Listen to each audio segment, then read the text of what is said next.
So, and then before that, I went to Japan by myself, which was just so. That like I mean, it was my first solo trip, okay. and I spent 2 weeks there, and truly, I felt like I was another person living another life because everything's just so different, and it was a struggle because I didn't really speak the language. I didn't have someone there to like help translate or anything, so I was just wandering around and Wow. a lot of nonverbal communication with people. But I stayed in hostels and met some international friends. And basically, the reason I traveled there is because I wanted to eat their food. Hmm. So I planned that entire trip. I'm like, today I'm going to eat this and this and this, and today I'm going to eat So it was this the and that. best thing you ate Oh, there. oh my gosh. Oh my God. There's so many. I have a list. I wrote down everything everything Oh, I wow. ate and Well, when described we it in as go much one detail as. day, Yeah. we'll get that list. I mean, I would probably say there's this little hole in the wall ramen shop, but it's a type of dipping ramen called tsukemen. So you know how ramen, they have this big bowl like warm broth, and you have the noodles in there, and it's steaming, and you have the pork cutlets there, and the bamboo shoots, and the half of the egg, and the chives, and this was all of that. We're getting that for in lunch. Yeah, Yes. in a really thick. But they separate the noodles, so the noodles are cold, and the broth is like almost like a sludge. It's more like a sauce than like a broth. And you take the cold noodles and you dip it in this warm broth, and then you eat it that way. Interesting. And I actually waited. I think part of it was there are a lot of lines in Japan, especially in Tokyo. If something's popular, people will just like line up and just wait, for it. And so I had to do that for this place, even though I got there before it opened. And it was raining, and everyone's just standing in this line outside just to get in this little shop with just one counter. And but it was so good. Just the atmosphere, everybody like sitting shoulder to shoulder, like crammed in. Yeah.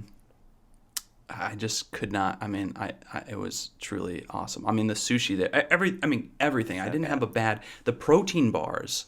They had these protein bars at these convenience shops, the 7-Eleven, which is a million times nicer than the 7-Eleven you find out here. They really did. They had like a kitchen. They had hot food prepared, but they had these protein bars that I haven't been able to find online that were just They're so good. so much better than any. It had like the wafer, kind of like a Kit Kat feel, like taste, texture, but it's hard to describe. But it really, whatever food science budget they have over there, So it was an actual 7-Eleven. it was an actual 7-Eleven, but just they're so different. clean. The whole So what? Yeah. So what's? I mean, what's it like then in general in comparison to America?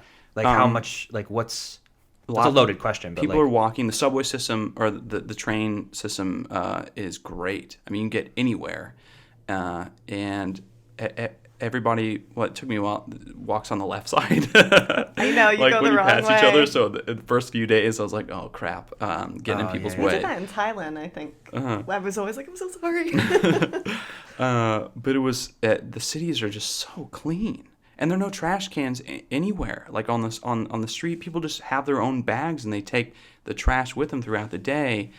I actually, I mean, I didn't have a bad experience with any Japanese person who lived there. I thought a lot of them would be cautious or just not really want to deal with this American who doesn't understand their language or culture very much. But everyone was so incredibly nice, and they were so apologetic about the English they were using, which they shouldn't have been because Yeah. it was all really good. Yeah.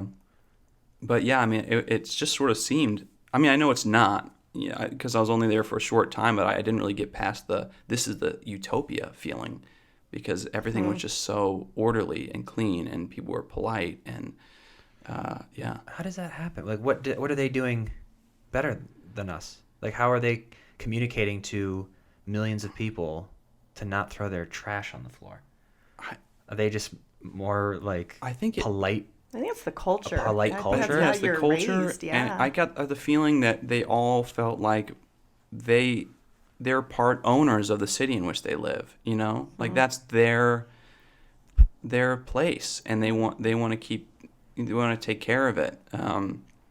Yeah, I mean, I don't know, like personal responsibility or whatever it is, but I was really blown away. Interesting. How long did We you gotta go? For 15 days. Great. Yeah, I spent half of that in Tokyo and then a quarter in Kyoto and a quarter in Osaka. Wow.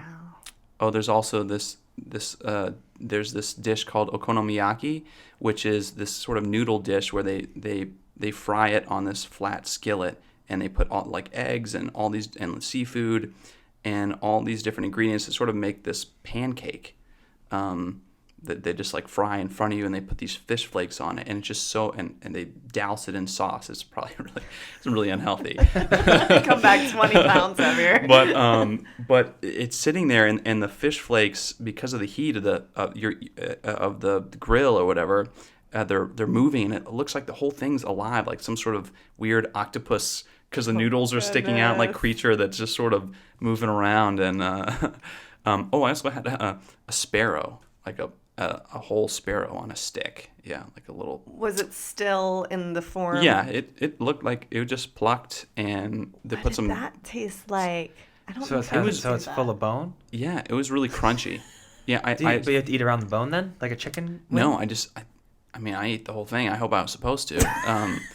But You just eat the whole thing? yeah, well, I had a rule. I was going, I'd go through different markets and fish markets and different type of like street markets, and I made a commitment to myself. If I saw something that I'd never eaten before, no matter what it is, I'm gonna eat it. So that was one of the. So was that like the many most things. intense thing you had, would you say? The flavor wasn't even that intense. I just pointed at it and like paid the man, and he threw it in the microwave for a little bit, and then brought it back out. Like, Oh my it didn't have a God. strong taste. It was just more like a crunch. It was just sort of like but you crunch through the bone really easily.